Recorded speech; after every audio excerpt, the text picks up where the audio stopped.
Now we're in the middle of farm country, so I'm sure this is great soil everywhere around here. But you'll notice this particular vegetable garden has been located in a spot that's probably not ideal for a vegetable garden. It's right near a couple of really big trees, so it's getting quite a bit of shade from those trees, and you can tell that by the squatty looking corn. It's not very tall and it's already started to tassel. And you'll also notice that a lot of tree roots in the ground here, and that probably sucks some moisture from this garden as well.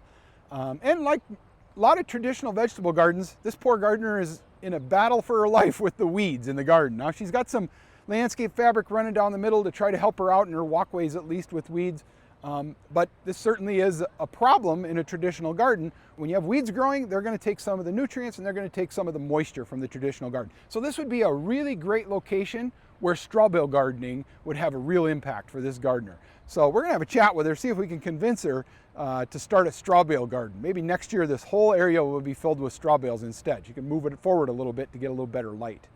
So when you're looking for a good location, don't pick one near trees. Don't pick one where you got a lot of shade, unless you're in straw bales.